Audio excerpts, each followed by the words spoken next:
मंगल मूर्ति सतगुरु मिलवै सर्वदा।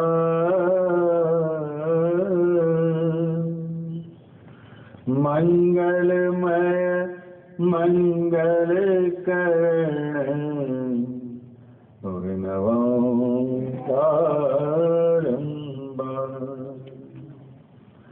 धन्य धन्य सतगुरु सुखद महिमा कहीं न जाए। जो कुछ कहो तुम्हारी कृपा मोते कछु न बसा।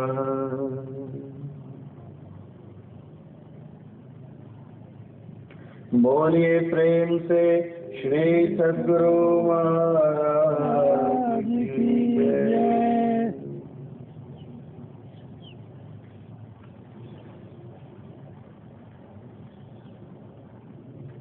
अव्यक्त रूप में विराजमान प्रातः स्मरणीय परमाराध्य सद्गुरुदेव महाराज के त्रैलोक पावनकारी पाद पद्मों में प्रणाम। स्वनिवासस्थ परम पूज्य स्वामी अच्युतानंद जी महाराज, मंचासीन आदरणीय अमोल बाबा, समुपस्थित सत्संग प्रेमी वृंद, इस वर्ष के वार्षिक सत्संग का आज अंतिम दिन और उसका पहला सत्र। आज के सत्संग में हमने ध्यान बिंदुपनिषद से पाठ सुना।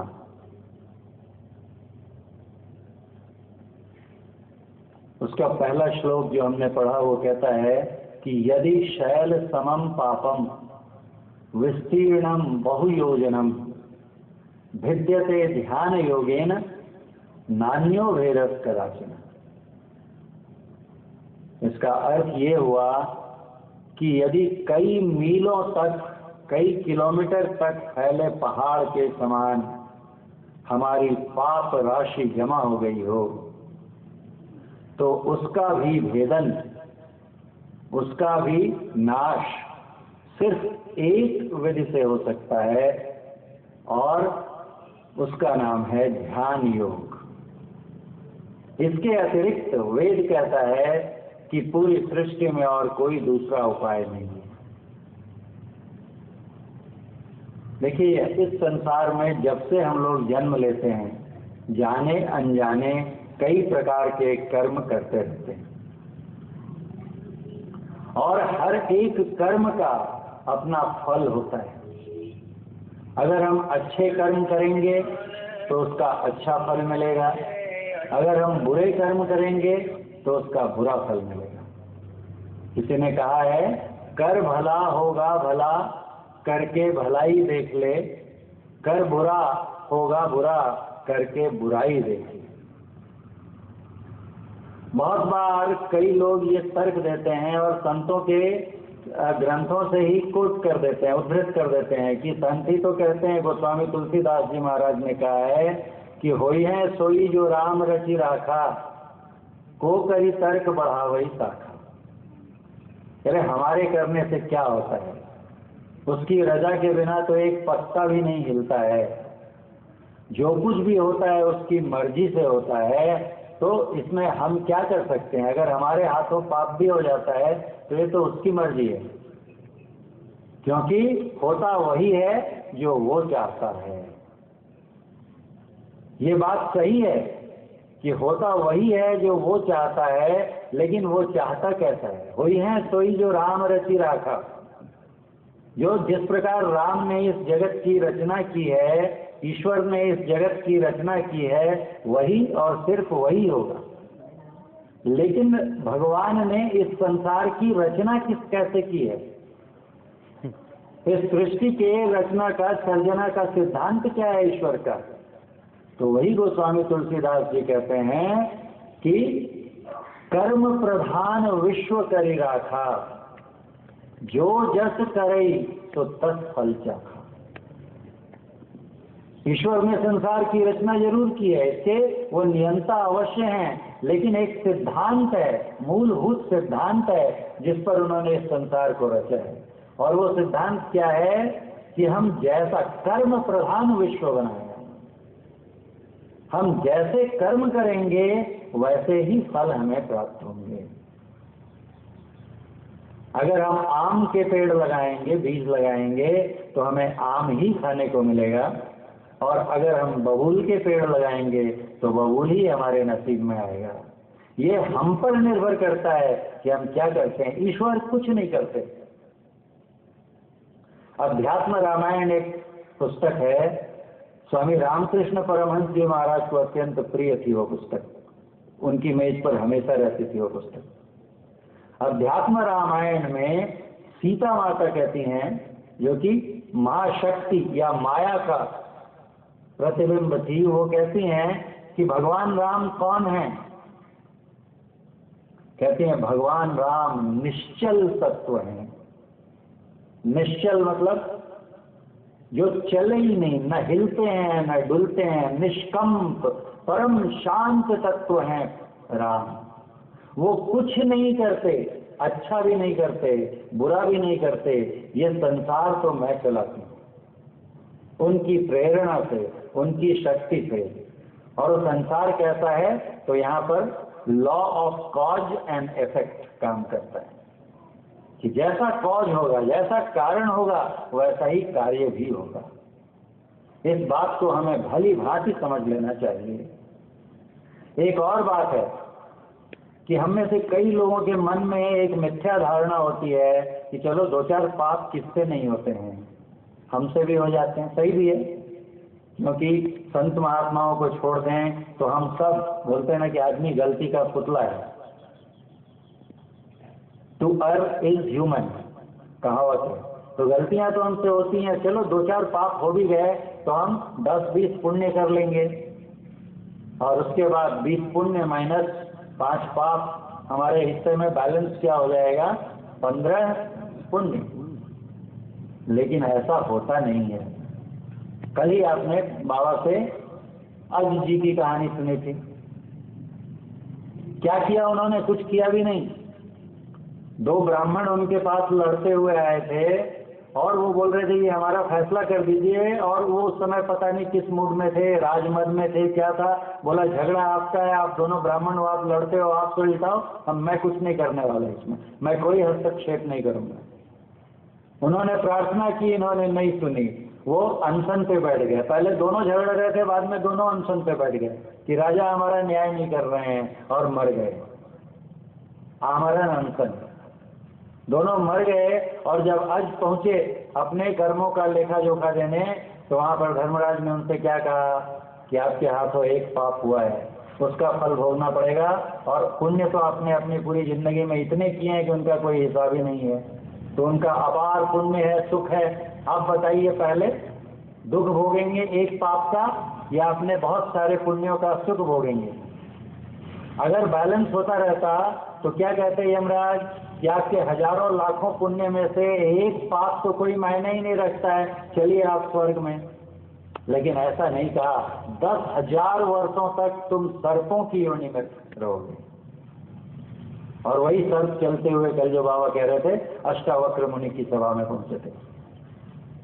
तो एक पाप, युधिष्ठिर महाराज की कहानी सुनी होगी, धर्मराज युधिष्ठिर कहलाते थे। कभी उन्होंने राजधर्म के विपरीत काम नहीं किया। लेकिन जब द्रोणाचार्य जी को मारने का समय आया तो उन्हें एक ऐसा वरदान था कि जब तक उन्हें पुत्र शोक का समाचार प्राप्त नहीं होगा तब तक उनके प्राण नहीं जाएंगे। और वो किसी के मारे, बोले कि ब्रह्मा भी आ जाए तो द्रोणाचार्य की हत्या नहीं कर सकते, तो अब मरे तो किस प्रकार मरे। तो कृष्ण भगवान ने बोला कि देखो, अपना अंत चाहते हो तो मुझे कुछ नहीं करना है, लेकिन अगर तुम्हें तुम्हारी विजय चाहिए तो द्रोणाचार्य को मारने का उपाय करना पड़ेगा। और वो एक ही उपाय है, क्या? तो हमें झूठ बोलना पड़ेगा। और द्रोणाचार्य किसी और की बात मानेंगे नहीं, वो सिर्फ एक युधिष्ठिर पर उन्हें विश्वास है कि ये एक ऐसा व्यक्ति है जो किसी भी हालत में, परिस्थिति में असत्य भाषण नहीं कर सकता। इसलिए यदि युधिष्ठिर जाकर द्रोणाचार्य से कहेंगे कि अश्वत्थामा मारा गया, तो द्रोणाचार्य पुत्र शोक में अपने प्राण त्याग देंगे। युधिष्ठिर ने कहा ये किस प्रकार हो सकता है, भले मेरा राज्य चला जाए, मेरे प्राण चले जाए, लेकिन मैं झूठ नहीं बोल सकता। कृष्ण भगवान ने कूटनीति लगाई और कहा कि आप झूठ मत कहिए, आधा सच कहिए, हम अश्वत्थामा को मारेंगे। अश्वत्थामा मनुष्य को नहीं, अश्वत्थामा नाम का एक हाथी था। भीम को बुलाया गया, भीम ने उसकी सूंड पकड़ी और घुमा के उसे अंतरिक्ष में फेंक दिया। अश्वत्थामा मर गया। अश्वत्थामा नाम का हाथी कुंजर मर गया।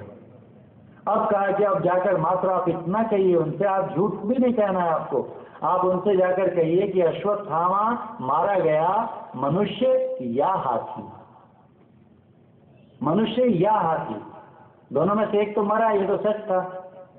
बड़ी मुश्किल से युधिष्ठिर राजी हुए, गए और द्रोणाचार्य जी के पास गए। उसके पहले कुछ लोग और संवाद पहुंचा चुके थे कि आपका पुत्र अश्वत्थामा मारा गया। बोला नहीं, युधिष्ठिर को बुलाओ, जब वो कहेगा तब मानो। युधिष्ठिर पहुंचते हैं और कहते हैं कि गुरुदेव, अश्वत्थामा हतो नरो वा कुंजरो, अश्वत्थामा मारा गया, मनुष्य या हाथी। जैसे ही उन्होंने नरो कहा और वा कुंजरो कहने ही वाले थे कि इतने जोर से शंख बजाया कृष्ण भगवान ने कि वा कुंजरो उनकी शंख ध्वनि में दब गया। द्रोणाचार्य जी को सुनाई दिया अश्वत्थामा हतो नरो, और बेचारे पुत्र शोक में डूब गए, अस्त्रों का परित्याग कर दिया और उनकी हत्या मामूली से योद्धा ने आकर कर दी। कितना छोटा सा पाप था धर्मराज युधिष्ठिर का।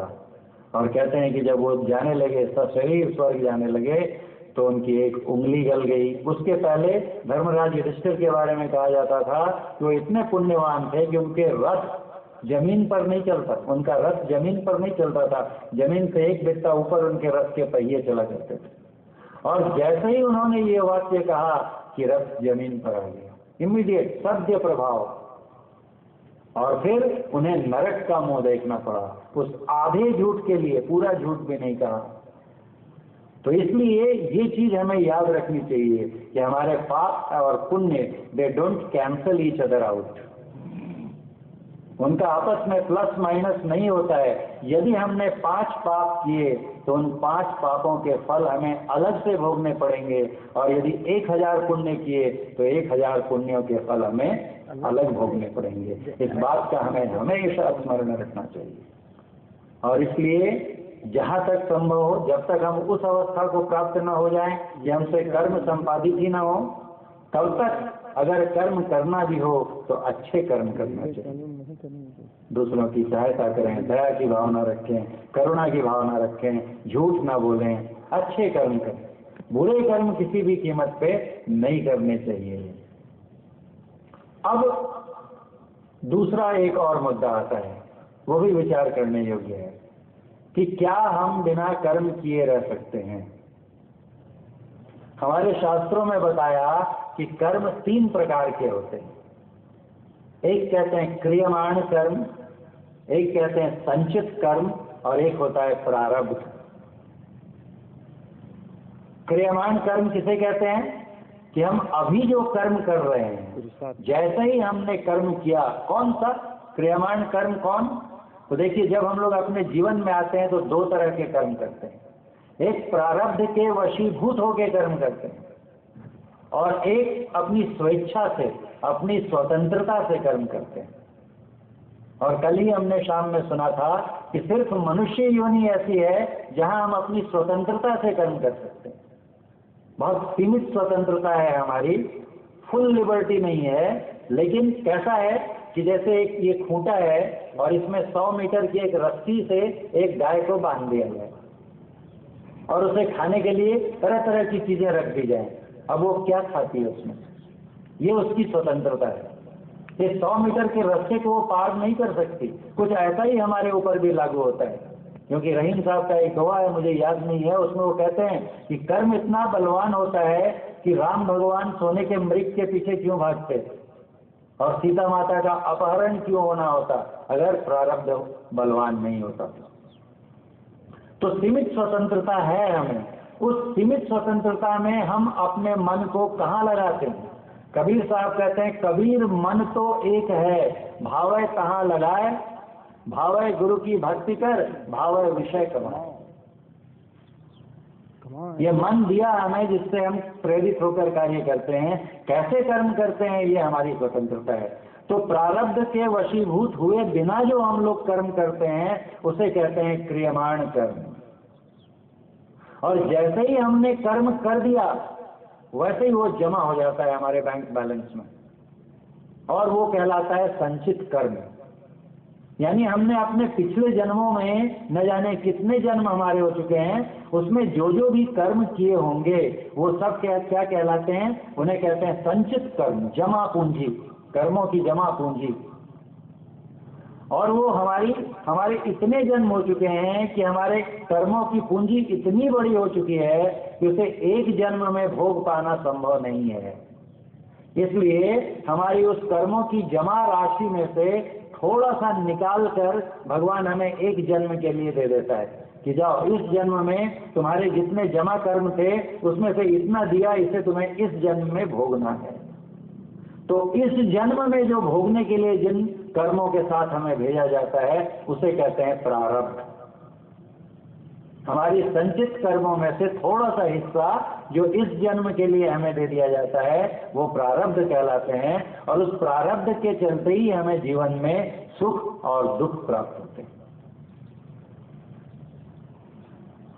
किसी को देखते हैं ना हम लोग, बहुत लोग प्रश्न करते हैं कि देखिए फलाना आदमी हमारे बगल में रहता है, चोर है, झूठा है, व्यभिचारी है, कौन सा ऐसा दुर्गुण है जो उसमें नहीं है, फिर भी देखिए क्या दया है उस पर ईश्वर की, क्या नहीं है उसे ईश्वर का दिया हुआ उसके पास, इतना बढ़िया मकान है, अपार धन राशि है, पत्नी तो ऐसी मिली है कि उसके सामने बड़ी बड़ी अप्सराएं पानी भरेंगी, पुत्र देखिए उसका इतना पढ़ने में तेज है कि यहाँ फॉरेन में जाके नौकरी मिली, विदेश में नौकरी मिली है, और मुझे देखिए पूरी जिंदगी मैंने अपने मूल्यों पर जीवन जीने का प्रयास किया, कभी अपने मूल्यों से समझौता नहीं किया, कभी सदाचार के मार्ग से नहीं डिगा, और देखिए बड़ी मुश्किल से मैं अपने परिवार का भरण पोषण कर सकता हूँ। पत्नी ऐसी मिली है कि दिन रात कलह करने लगती रहती है, बेटा ऐसा मिला है कि कहो तो एक नहीं सुनता है। भरोसा डिगने लगता है कि सदाचार कर रहा हूँ और मैं दुख भोग रहा हूँ, और वो देखिए सब गलत करता है और फिर भी सुख में है। ये कहां से, ऐसा क्यों होता है? ये उसी प्रारब्ध का कमाल है। असल में कर्म ही हमारे हैं जो हमें सुख या दुख का भोग करवाते हैं। पिछले किए हुए कर्म हमारे सामने प्रारब्ध बनकर आते हैं। वो हमें जो प्रारब्ध मिला है वो किसी दूसरे के किए हुए कर्म नहीं है, वो हमारे ही कर्म है जो हमने पहले किए थे। उसने पिछले जन्म में बहुत बढ़िया कर्म किए थे जिसका फल वो अभी भोग रहा है, अपार वैभव के रूप में, अपार सुंदरी जीवन संगिनी के रूप में उसे बेटे अच्छे मिले हैं। लेकिन अब इस जन्म में जो वो कर्म कर रहा है, बुरे बुरे कर्म कर रहा है, इसका फल भी उसे भोगना पड़ेगा। और हमने जो पीछे के जन्मों में बुरे बुरे काम किए थे वो उनके नतीजे हमारे सामने अब आ रहे हैं, और अब जो हम अच्छा कर रहे हैं वो हमें आगे अवश्य सुख देंगे। और कुछ ऐसे होते हैं जिन्होंने पहले भी अच्छे कर्म किए थे और आज भी अच्छे कर्म कर रहे हैं, तो उनका अतीत भी अच्छा था, उनका वर्तमान भी अच्छा है, और उनका भविष्य तो अच्छा होगा ही। इसलिए इस बात में हमें पूरा भरोसा रखना चाहिए। एक हमारे गुरु महाराज कहानी सुनाते थे, बोलते सच्ची कहानी है। दो मित्र थे, उनमें बड़ी गाढ़ी छंती थी आपस में, इतनी दोस्ती थी कि जैसे बोलते हैं दांतों कटे रोटी, एक साथ खाना पीना घूमना, दोनों गांव में किसानी करते थे, शेतकरी थे दोनों। और क्या करते थे, जो खेत से उपज होती थी उसको दूर में एक शहर था, वहां पर जाकर, जैसे कृषि उत्पन्न बाजार समिति हमारी होती है ना, वहां पे गोडाउन्स होते हैं, वहां पे जाके अपनी फसल जमा कर देते थे। और जब बाजार में उनके दाम तेज हो जाते थे तब उनको बेच के जो पैसा मिलता था उसे पूरी ईमानदारी से आपस में बांट लेते थे। एक बार की बात है कि बम्पर क्रॉप हुई, बहुत अच्छी बारिश, न ज्यादा न कम, एकदम लहलहाती हुई फसल हुई। और उसको और संयोग देखिए कि इनकी फसल के समय में ही ऐसा हुआ और आसपास के बाकी जगह जो है वहां पर बहुत ही नुकसान हो गया उनको। इन्होंने वहां जमा करवाए, कुछ दिनों के बाद वहां से समाचार आया कि अभी इतने तेज भाव हैं मार्केट में कि जल्दी से आओ बेच लो। दोनों गए बेचने मार्केट में, उन्हें 1 लाख रुपए मिले। इसके पहले कभी 30-40 हजार भी नहीं मिलते थे। इतने खुश हो गए दोनों कि पहली बार हम लाखपति होने जा रहे हैं। दोनों ने मिलकर 1 लाख की फसल बेची। दोनों वहां से फसल बेचते हैं, रुपए लेते हैं और शहर दूर था, रात में वहीं पर एक सराय थी, धर्मशाला थी, वहां पर ठहर जाते हैं। एक मित्र ज्यादा थक गया होता है, वो बोलता है कि ऐसा करो कि तुम जाओ और खाना खाकर आ जाओ और थोड़ा सा मेरे लिए ले लेना, मुझे आज बहुत तेज सर में दर्द भी हो रहा है। वो दूसरा मित्र बोलता है कोई बात नहीं। वो जाता है बाहर होटल में खाना खाता है और खाना खाते खाते उसके मन में एक विचार आता है कि जिंदगी में पहली बार भगवान ने मौका दिया है लाखपति कहलाने का। अगर मैं उसके साथ में बांट लेता हूं तो फिर से हजारपति ही रह जाऊंगा, 50-50 हजार दोनों को मिलेंगे। तो क्यों ना ऐसा किया जाए कि इसका कुछ ऊपर जाने का उपाय कर देते हैं। वो वहां पर उनका खाना खरीदता है, एक दुकान से थोड़ा सा एक जहर की पुड़िया भी खरीदता है और उस खाने में मिला देता है, लाके अपने मित्र को खिलाता है। बेचारा भोला भाला मित्र उसे क्या पता, खाता है और उसके प्राण पखेरु उड़ जाते हैं। वहीं से टेलीग्राम करता है अपने दोस्त के बेटे को कि ऐसा ऐसा तुम्हारे पिताजी की अचानक तबीयत खराब हो गई और वो परलोक सिधार गए, और उनका यहाँ पे क्रियाकर्म भी कर देता है और वापस आता है। जिस ट्रेन से उतरता है वहीं बगल में उधर जाने वाली ट्रेन भी आ रही थी। बेटा शहर जाने के लिए वहां चला था, मिलता है ऐसे, चाचा क्या हुआ क्या हुआ, काका गले लिपट के रोने लगता है, बताया क्या करूं मेरे कर्म फूटे थे। पहली बार भगवान ने इतनी कमाई दी थी कि दोनों मस्त रहते थे, लेकिन शायद ऊपर वाले को हमारा सुख मंजूर नहीं था। छीन लिया उसने मेरे दोस्त को मुझसे, उसके बगैर तो मुझे रोटी नहीं खाई जाती। क्या करूं, बोले वहां पर जो कुछ भी बेचारे के दाह संस्कार में खर्च हुए मैंने ही लगाए, लेकिन अब करें तो क्या करें, ऊपर वाले का इंसाफ है। उससे कोई संदेह का प्रश्न ही नहीं उठता था, ऐसे संबंध थे दोनों में। बेटा चला गया, धीरे से इसने पैसे लिए और वहां से दूर कहीं शहर में चला गया, दूसरे शहर में, और वहां जाके धंधा करने लगा। संयोग देखिए, धंधा भी इतना चल निकला कि लाख क्या करोड़ों में खेलने लगे। उसे तो लग रहा था कि वाह देखो मैंने क्या बुद्धिमानी की। कहाँ कहते हैं लोग अच्छा करो अच्छा करो, एक छोटा सा बुरा काम किया और आज देखो लक्ष्मी मेरे घर में खेलती है। पुत्र नहीं होता था, देखिए संयोग पुत्र भी पैदा हो गया। अब तो और खुशी का ठिकाना नहीं। शानदार पार्टी थी उसके इसमें। थोड़ा बड़ा हुआ पुत्र, 3-4 साल का हुआ और बीमार पड़ गया। डॉक्टर को दिखलाया, फायदा नहीं हो रहा था। बड़े शहर में गया, वहां डॉक्टर को दिखलाया, वहां भी फायदा नहीं हुआ। उन्होंने कहा कि इसके स्पेशलिस्ट स्विट्जरलैंड में रहते हैं, अगर आप वहां जाएं तो इस बीमारी का इलाज वहां पर संभव है। पैसे की कोई कमी नहीं थी। पहला इकलौती संतान, चले गए स्विट्जरलैंड इलाज कराने। वहां पर समय लगे जा रहा है, डॉक्टर बोलते प्रयास कर रहे हैं, देखिए रिजल्ट तो ऊपर वाले पर डिपेंड करता है। बच्चे की तबीयत सुधरे ही नहीं और इधर मालिक नहीं है, तो जो मुनीम वगैरह हैं वो क्या करेंगे, धंधे में घपला करने लग गए, पूरा प्रॉफिट जाने लग गया और ये बेचारा वहां पुत्र को लेके परेशान। अंत में डॉक्टरों ने जवाब दे दिया कि ये लाइलाज है, ठीक नहीं होगा, आप पैसे बर्बाद करके कोई फायदा नहीं, आप अपने देश वापस ले जाओ और बस इंतजार कीजिए, ऊपर वाला मालिक है। बेचारा लेकर उसको आ जाता है, रोता रहता था। यहाँ आया तो मुनीमों ने इतना घपला किया कि बिजनेस में घाटा दिखा दिया। बोले क्या करें, ऐसा ऐसा ऐसा ऐसा हो गया, उधर बिजनेस में घाटा, इधर बेटे को देखे तो रोना है। एक दिन की बात है कि ऐसे ही गोद में लेके बेटे को बैठा हुआ था कि अचानक बेटे ने सर हिलाया और हंसने लगा। इतना खुश हो गया है, बोला लगता है भाग्य ने पलटा खाया, बेटा मेरा ठीक हो गया। बोला क्या बेटे अच्छा लग रहा है ना? बेटा और जोर से हंसा, कहता है पिताजी पहचाना नहीं मुझे, जो बाकी के पैसे बचे हैं वो मेरे दाह संस्कार में खर्च कर देना। इतना कहा और गोद में सर रख के लेट गया। कर भला होगा भला, करके भलाई देख ले, कर बुरा होगा बुरा, करके बुराई देख ले। कर्म का सिद्धांत अकाट्य है, काट नहीं सकते हम उसे। होता क्या है कि कई तरह के कर्म होते हैं, कुछ के फल तुरंत मिलते हैं, अगर हम आग में हाथ डालेंगे तो तुरंत जल जाएंगे, और कुछ कर्मों के फल देर से मिलते हैं। हमारे पूज्य संतरी बाबा उदाहरण बताते थे कि देखिए 3 तरह के पेड़ होते हैं, एक होता है केले का वृक्ष, एक होता है आम का वृक्ष, और एक होता है अखरोट का वृक्ष।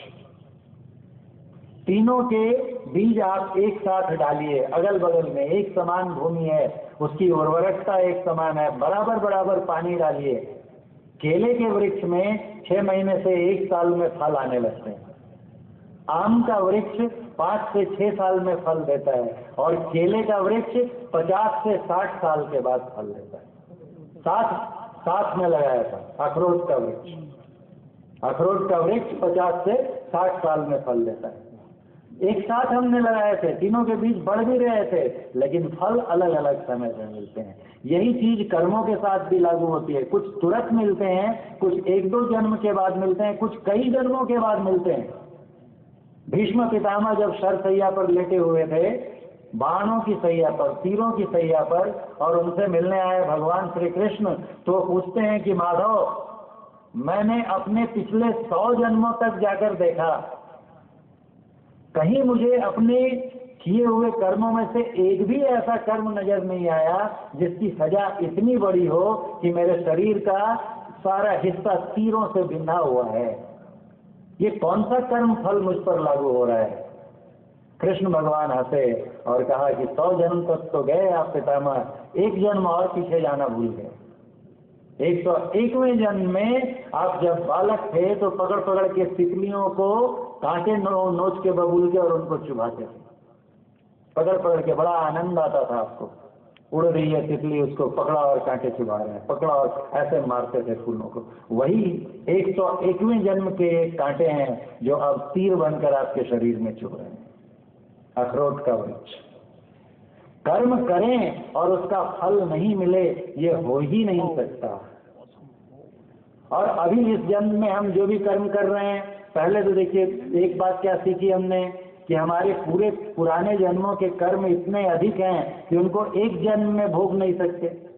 बहुत बड़ा बैंक बैलेंस है हमारा कर्मों का, उसमें से थोड़े से कर्म लेके हमको इस जन्म में भेजा गया, और अभी बहुत सा कर्म भोगना बाकी है, और इस जन्म में हम आए और फिर कर्म कर रहे हैं। फिर जब कर्म कर रहे हैं तो इनका भी कर्म फल जमा होगा कि नहीं होगा, ये उस संचित राशि में ऐड हो जाएगा, और फिर और नया जन्म लेंगे, और इस तरह ये अनवरत सिलसिला चलता रहता है। आवागमन, आना और जाना, आना और जाना, ये कभी सिलसिला खत्म होगा ही नहीं, क्योंकि किसी भी जन्म में हम बिना कर्म किए रहेंगे नहीं, और हमारे कर्मों की जमा पूंजी खत्म होगी नहीं, तो हमें मुक्ति मिलेगी कैसे, मोक्ष मिलेगा कैसे? तो शास्त्र कहते हैं, अभी हमने सुना ध्यान बिंदु उपनिषद में क्या कहता है कि यदि शैल समम पापम, पहाड़ कई योजन तक, विस्तीर्णम बहु योजनम, बहुत योजनों तक फैले हुए पहाड़ की राशि के समान भी अगर पाप जमा हो गया हो तो उसका भी नष्ट होना संभव है। किससे? ध्यान योग से। और काश कोई दूसरा रास्ता भी बता दीजिए, अगर हमसे ध्यान नहीं हो सके तो और कोई उपाय है? तो कहते हैं न अन्यो भेद कदाचन, और दूसरा कोई उपाय नहीं है, एकमेव मार्ग है ध्यान। इतनी बार 9 बार हम लोग यहाँ पर वार्षिक अधिवेशन कर चुके हैं, ये 9वां है। आज शाम में 27 सत्र पूरे हो जाएंगे। 27 का 9वां वार्षिक अधिवेशन, हर बार 9 गुना 9 81, ये 80वें सत्र में है हम लोग। कितनी बार बाबा ये कहते हैं कि ध्यान की विधि सीखिए, ध्यान की विधि सीखिए। कितना भी पढ़ेंगे लिखेंगे, हमको ही बोलते रहते हैं बाबा, बोलिए ना, कितना बोलिएगा, बोलने से कुछ नहीं होता है। जब तक करेंगे नहीं, ध्यान नहीं करेंगे तब तक हमारे पाप नष्ट नहीं होंगे। क्यों नहीं होंगे? और ध्यान योग में ऐसा क्या है जो कि पापों का नाश कर देता है? तो हमारी जो ध्यान की विधि है संतों की बताई हुई है, हमारे मतलब कि हमारे गुरु महाराज की नहीं, जो कोई भी ऋषि मुनि संत हो गए हैं सबने यही विधि बताई है। किन्हीं का भी आप इतिहास पकड़ के देख लें, सिर्फ हमारे वैदिक धर्म में ही नहीं, दूसरे अन्य धर्मों में भी जाके देख लें। हमारे मुसलमान भाई भी जिक्र और फिक्र करते हैं। जिक्र मतलब जप और फिक्र मतलब ध्यान। जप और ध्यान की पद्धति वहां भी है, हमारे बाइबल में पढ़ के देखिए, वहां भी ध्यान की पद्धति है। बौद्ध भगवान वहां तो है ही, विपश्यना ध्यान, प्रेक्षा ध्यान। जिस धर्म में बिना ध्यान के मुक्ति संभव नहीं है। और ध्यान के सीढ़ियां हैं। किस ध्यान से मुक्ति होगी? तो जब हम लोग नाद ध्यान करने लगेंगे, जब हम ब्रह्मनाद का ध्यान करेंगे, शब्द का ध्यान करेंगे, तब वो उससे हमें मुक्ति प्राप्त होगी। हम यहां पर अपनी अतृप्त इच्छाओं के चलते आते हैं। गोरखनाथ जी एक महान योगी हुए, उन्होंने लिखा है वास सुरत ले आवई, कबीर साहब का वास सुरत ले आवई। वासनाएं जो है हमें इस सुरत मतलब इस आत्मा को लेकर आती हैं। कहाँ? इस जन्म में, इस शरीर में, इस संसार में। और अगर हम इसे ले जाना चाहते हैं कहाँ? तो सतलोक के, सचखंड के भी पार, जहाँ परमात्मा रहते हैं, निशब्दम परमम पदम, अगम अनामी लोक जो है परमात्मा का, वहां अगर हम लोग ले जाना चाहते हैं तो सिर्फ एक ऐसा तत्व है जो हमें वहां तक ले जा सकता है। वो क्या? तो कहते हैं शब्द सुरत ले जाए। जो परमात्मा का शब्द है वो इस सुरत को लेकर जा सकता है। कहाँ? तो जहां पर स्वयं परमात्मा। पंचम भजय धुर घर से जहां आप विराज हैं, जहां स्वयं परमात्मा विराजते हैं, वहां से एक ध्वनि निकलती है, वहां से वो बुलावा भेजते रहते हैं, हर क्षण हमें इनवाइट करते रहते हैं, हर क्षण उनकी मुरली बजती रहती है। ये हम हैं जो अपने कान बंद किए रहते हैं। औरंगजेब का भाई था दारा शिकोह।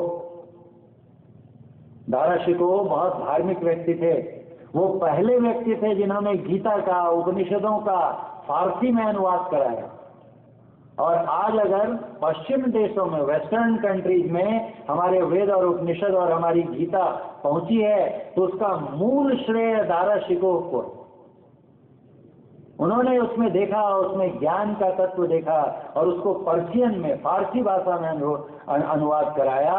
और वो पर्शियन भाषा में ट्रांसलेट किया हुआ साहित्य पहुंचा फ्रांस में और वहां से जर्मनी में। और फिर वहां पर लोगों ने जब उसको पढ़ा तो अंग्रेजी में और जर्मन में उसका अनुवाद हुआ। मैक्स मुलर बहुत बड़े दार्शनिक थे जर्मनी के, उनका साहित्य पढ़कर देखिए। शोपेनहॉवर, वो सब लिखते हैं कि अगर हमें सच्ची शांति चाहिए तो लुक ईस्टवर्ड। उपनिषदों में जो ज्ञान है वो अन्यत्र कहीं नहीं है, जबकि वो स्वयं ईसाई थे। तो दारा शिकोह कहता है कि उस परवरदिगार की आवाज अपने कायनात के जर्रे जर्रे में गूंज रही है। ये हम हैं जो अपनी कानों में मोम भर के बैठे हुए हैं और उसे सुनने से इनकार कर देते हैं। है आ रही धुर से सदा तेरे बुलाने के लिए। सदा मतलब पुकार, आवाज। आगरे के एक बहुत प्रसिद्ध संत हुए, संत शिवदयाल सिंह जी, शिवदयाल सेठ जी, जिन्हें बाद में राधा स्वामी जी के नाम से पुकारा गया, ज्यादा प्रचलित हुए। राधा स्वामी साहब ने लिखा है मुरलिया बाज रही। वो कहते हैं बज रही है मुरली, अनवरत हर क्षण अव्याहत रूप से ध्वनित हो रही है। सुनता कौन है? तो कहते हैं कोई संत सुने धर ध्यान। जब हम ध्यान करेंगे तो हमें ईश्वर की वो मुरली सुनाई देगी, वो सत ध्वनि सुनाई देगी, वो प्रणव, वो उद्गीत सुनाई देगा, जिस डोरी को पकड़ के और हम वहां पहुंच सकते हैं। जो हमने देखा ना, बीजाक्षरम परम बिंदुम नादम तस्योपरि स्थितम सशब्दम चाक्षरे क्षीणे निशब्दम परमम पदम। उस अगम अनाम लोक में हम पहुंच सकते हैं उस मुरली को सुनते हुए। उसमें ध्यान, सूरत चिपक जाती है। और उसको खींचते खींचते वो पहुंचा देती है कहाँ? जहां आप विराज हैं, जहां वो अब कहा कि इसको क्या सब सुन सकते हैं कि कुछ ही लोगों ने सुन लिया? तो राधा स्वामी साहब ने लिखा कि ऐसा नहीं है। सो मुरली गुरु मोही सुनाई, उन्होंने तो सुनाई था, मेरे गुरु ने मुझे भी सुना दिया, यानी मैंने भी उस मुरली को सुन लिया। और क्या हुआ? सुना तो लागे प्रेम के बाण मुरलिया बाज रही, कोई संत सुने था क्या? ये जो मुरली है, इस मुरली में वो क्षमता है जो उसे सुन लेता है, उससे खींचता हुआ, देखिए शब्द में वो शक्ति होती है कि वो अपने केंद्र की ओर खींचता है। जैसे मैं बोल रहा हूं, ये आवाज हो रही है, तो आप सब इधर देख रहे हैं। क्यों देख रहे हैं? क्योंकि शब्द कहां से हो रहा है? यहां से हो रहा है, इसलिए आपका ध्यान इधर खींचता है। और अभी अचानक उधर कोई जोर की आवाज हो जाए तो आप इधर सुनना छोड़ के आपका ध्यान उधर चला जाएगा। शब्द जो है उसमें शक्ति होती है, कहते चुंबक सत्य शब्द है भाई। और ये कहां ले जाता है? तो सत्यलोक ले जाइए, ये सत्यलोक में ले जाता है चुंबक। और शब्द में एक और बात होती है कि वो शब्द में जो गुण होता है, उस गुण से सुनने वाले को भी अभिषिक्त कर देता है। जैसे अगर आप कोई सीरियल देखते रहते हैं या किसी फिल्म में जाते हैं और वहां बहुत इमोशनल सीन चल रहा है, बेचारे हीरो पर या हीरोइन पर बहुत विपत्ति आई हुई है और वो रो रहा है, तो देखेंगे कि बस हॉल में बैठे बैठे भी बहुत लोग रोने लगते हैं और रुमाल ले लेके आंख से पोंछ रहे हैं। क्या हुआ? आपको तो कुछ नहीं हुआ है, पर्दे पर हो रहा है, वो भी नकली हो रहा है, जानते हैं कि नाटक है, और वहां पर उसके साथ कुछ बुरा हो रहा है और रो रो के हीरोइन कुछ बोल रही है और उसके शब्द में दुख है। वो दुख का गुण जो है हमारे ऊपर भी छा जाता है और हम भी रोने लगते हैं। बड़े अच्छे से सुन रहे हैं क्या? बहुत बढ़िया बोलते हैं। और थोड़ा सा अपशब्द कह दूं मैं, अगर डांट दूं या अबे क्या कर रहा है बोल दूं, तो देखिए तुरंत हमारे अंदर की क्रोध की अग्नि। शब्द में इतनी शक्ति होती है कि जो शब्द में गुण होता है, उस गुण से दूसरों को भी वो प्रभावित करता है। अगर कोई बढ़िया बात बोल रहा है, कोई बहुत बढ़िया संगीत बजता है, देखिए हम लोग खो जाते हैं, मजा आ गया। जब बाहर के संगीत में जो मनुष्य बजाता है उसमें इतना सुख मिलता है, तो जो संगीत मनुष्य को बनाने वाला बजा रहा है, जो भागवत कथा वो कह रहा है, उस भागवत कथा को हम सुनेंगे तो उसमें कितना आकर्षण होगा। विचार कर देखिए, जो मुरली स्वयं परमात्मा बजा रहे हैं, उस मुरली को सुनने का प्रयास करना चाहिए। लेकिन दिक्कत क्या है कि वो मुरली हमें अभी सुनाई नहीं देती। हमारे बीच बैठे हुए हैं, बहुत अच्छा प्रवचन करते हैं, सुना है मैंने जुगराम ठाकुर जी को।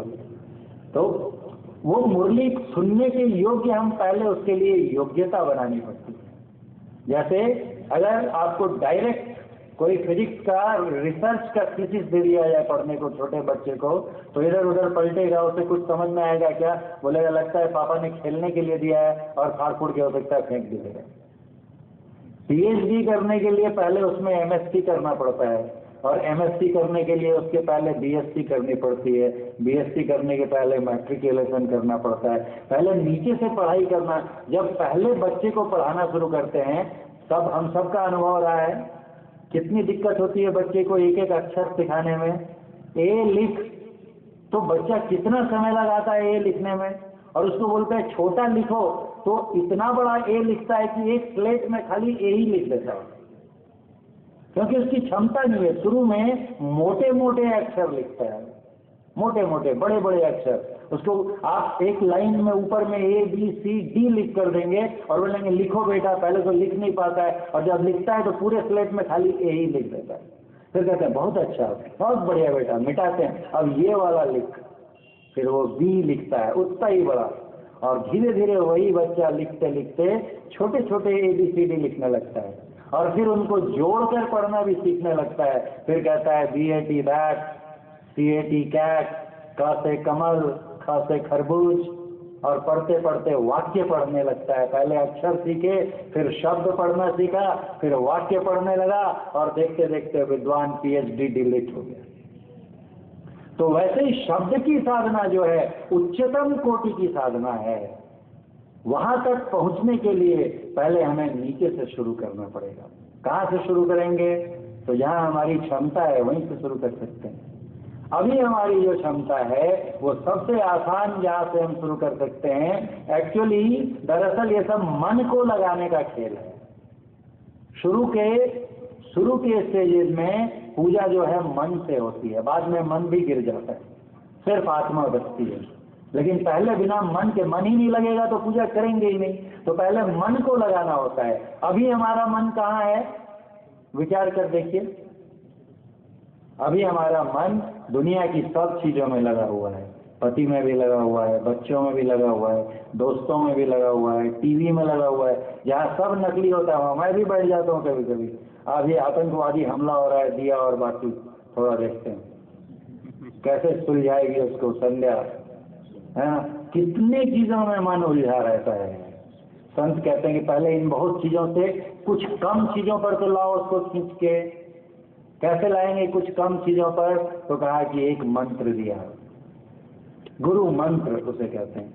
ये मंत्र लो और बैठो और इसे जपना शुरू करो मंत्र को। जब हम बैठकर एकांत में उस मंत्र को जपने लगते हैं तो जितनी देर हम उस मंत्र को जपते हैं उतनी देर हमारा मन कहाँ रहता है? विचार के देखिए। जितनी देर अगर हम उस मंत्र को जप पाते हैं उतनी देर बाकी विषय छूटते हैं कि नहीं छूटते हैं? और अगर नहीं छूटते हैं तो फिर जप नहीं करते हैं।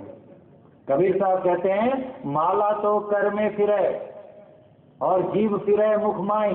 हाथ में माला ले लिया, उसमें एक ढक्कन कपड़े का लगा रहता है ना, थैला जैसा। देखिए माताएं और बहुत से साधु बाबा लोग भी जपते रहते हैं ऐसा।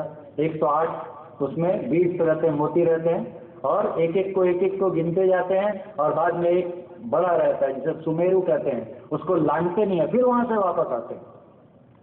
और इधर जो है माला फेर रहे हैं, हाथ जो है माला फेर रही है, उंगलियां माले पर फिर रही हैं और मुंह से कुछ मंत्र भी बोल रहे हैं, हे राम कुछ भी जो मंत्र दिया। और मन उधर दूध चढ़ा के आई थी, कहीं खोल तो नहीं रहा होगा। अरे देखना थोड़ा गैस पे सिम में लगाया कि नहीं। और यहाँ उंगली फिर रही है माले पे, मुंह बोल रहा है हे राम, बीच में ही बोल दिया। देखना आज वो आने वाला है, थोड़ा उसका सामान तैयार करके रख देना। माला तो कर में फिरे, हाथ में माला फिर रही है, जीव फिरे मुख माई, जीवा मुंह में मंत्र भी जप रही है। और मन जिसने असल में जपना था वो कहाँ है? तो मनुआ तो दह दिशि फिरे, यह तो सुमिरन नहीं, ये सुमिरन नहीं है। कबीर माला काट की कहे तो ही समझाए। कह रहे तुम क्या फेरते हो? मन का फेरे। मन का फेरें, ये जो इस माला का मन का नहीं है, ये बुरी बात नहीं है। लेकिन सोच कर देखिए कि जब हम लोग माला भी फेरते हैं, मंत्र भी मुंह से जपते हैं, तो कितनी जगह हमारा ध्यान बटा रहता है। हमारा ध्यान उंगली पर है कि कहीं उंगलियों से माला सरक न जाए। फिर एक एक मनके पर भी ध्यान है कि कहीं गलती से हम सुमेरी को लांघ न दें। तो हमारा ध्यान माला पर भी है, हमारा ध्यान जो जीव से हम मंत्र जप रहे हैं यहाँ भी है और मन भी है। ये तीनों अलग अलग काम कर रहे हैं। इससे अच्छी कोटि का सुमिरन कहा गया कि आप कुछ मत करिए, चुपचाप बैठिए, आंखें बंद है, मुंह बंद है, होठ भी नहीं हिल रहे, जिह्वा भी नहीं हिल रही, और गुरु ने जो मंत्र दिया उसे मन ही मन जप रहे हैं। और जब मन ही जपने लगेगा तो भागेगा कौन? ख्याल भागता है हमारा दूसरी जगह। क्यों भागता है? क्योंकि मन वहां नहीं रहता है। अगर मन हमारा उस मंत्र पर आ जाएगा तो भागने का प्रश्न नहीं उठता। इसलिए मानस जप ये पहली सीढ़ी है। इसमें भी गड़बड़ है। बाबा कहते हैं ना दीक्षा लेनी चाहिए। कुछ लोग बोलते हैं इतने मंत्र तो शास्त्रों में लिखे हुए हैं, पंचाक्षरी मंत्र है, द्वादशाक्षरी मंत्र है, ओम नमो भगवते वासुदेवाय, तो हम यही जप लेंगे ना। शास्त्रों में तो दिया हुआ है, गांधी जी ने लिखा है हे राम का जप करो, वही जपेंगे हम लोग। क्या इसमें गुरु दे देंगे तो क्या खास है? हमारे पूज्य संतरी बाबा बताते थे कि एक गंधक होती है, केमिकल गंधक एक रसायन होता है, सल्फर अंग्रेजी में बोलते, मराठी में क्या बोलते हो? गंधकी बोलते हैं ना। एक गंधक जो है केमिस्ट के यहाँ मिलती है, ऐसे ही या पंसारी किराने की दुकान में भी मिलती है। वो गंधक लेकर अगर आप डायरेक्ट खा लें तो पूरे शरीर में फोड़े निकल जाएंगे। और वही एक गंधक जो है वैद्यराज के यहाँ भी मिलती है। हमें कोई चमड़े की बीमारी होती है, उनके पास जाते हैं तो वैद्यराज वही गंधक देते हैं और उसको खाते हैं तो जो पहले से घाव निकले थे वो खत्म हो जाते हैं। एक हमने अपने मन से गंधक खा लिया तो शरीर में कुछ नहीं था, वहां फोड़े निकल आए और शरीर में फोड़ों से परेशान हैं और वैद्यराज जी के पास जाते हैं और वो गंधक देते हैं तो उससे जो हमारे फोड़े थे वो समाप्त हो जाते हैं। ये कैसी विडंबना है। तो वैद्यराज जी के पास जो गंधक होती है वो शुद्ध की हुई गंधक होती है, वो शोधी हुई गंधक होती है। जब वो गंधक का हम सेवन करते हैं तो हमारे क्लेश निशेष होते हैं, नष्ट होते हैं। उसी तरह मंत्र किताबों में बहुत लिखे हुए हैं, लेकिन जब वही मंत्र गुरु बताते हैं तो वो उनका सिद्ध किया हुआ मंत्र होता है, गुरु सिद्ध मंत्र होता है और उसमें वो अपनी शक्ति भी देते हैं साथ में। उस मंत्र के साथ गुरु की ऊर्जा मिलती है और जब उस मंत्र को हम जपते हैं, भले ही वो मंत्र आपको हो सकता है पहले से भी पता हो, लेकिन उससे कभी वो लाभ नहीं होगा अगर हम अपनी मर्जी से, ऐसा नहीं कि कुछ लाभ नहीं होगा, कम से कम मन तो सिमटेगा, लेकिन उतना लाभ नहीं होगा जितना अगर हम किसी क्रियावान शुद्धाचारी गुरु से हम मंत्र लेंगे। तो जब गुरु से पहले जाकर उनसे मंत्र दीक्षा लेते हैं और उस मंत्र को जब जपने लगते हैं तो हमारा मन एकाग्र होने लगता है। बाहर के जितनी देर तक हम जप रहे हैं, और देखिए जपने में भी क्या होता है, हम बैठते हैं जप करने और गप करने लग जाते हैं। जो भी जप करते होंगे उनका ये अपना अनुभव होगा कि बड़े जोश से बैठते हैं कि चलो आज तो कुछ करके ही उठेंगे, और बैठे आंखें बंद की, जप किया और 1-2 मिनट जप हुआ कि नहीं हुआ पता चला कहाँ पहुंच गए, कॉलेज में पहुंच गए या अपने बिजनेस की दुकान में पहुंच गए, धंधा करने लग गए। 10-5 मिनट के बाद फिर जा रहे 10 मिनट हो गए, जा मैंने जप तो किया ही नहीं, फिर शुरू करते हैं, फिर 1-2 मिनट जप नहीं करते हैं कि फिर भाग जाता है मन। बाजीगर का वानरा, ये मन कैसा है तो बंदर के समान है, कूदता उछलता कूदता रहता है, इसे बार बार समेटना पड़ता है। पूज्य बाबा हमारे बीच आ चुके हैं, हम सब खड़े होकर उनका स्वागत करें। बोलिए श्री सद्गुरु महाराज की जय, श्री सद्गुरु महाराज की जय, श्री सद्गुरु महाराज की जय, श्री सद्गुरु महाराज की जय, श्री सद्गुरु महाराज की जय, श्री सद्गुरु महाराज की जय, श्री सद्गुरु महाराज की जय, श्री सद्गुरु महाराज की जय, श्री सद्गुरु महाराज की जय, श्री सद्गुरु महाराज की जय, श्री सद्गुरु महाराज की जय। स्वागतम गुरुदेव, शरणागतम गुरुदेव, स्वागतम गुरुदेव, शरणागतम गुरुदेव, स्वागतम गुरुदेव, शरणागतम गुरुदेव, स्वागतम गुरुदेव, शरणागतम गुरुदेव। श्री सद्गुरु महाराज की जय। कृपया आप लोग अपने अपने स्थान पर हो जाएं।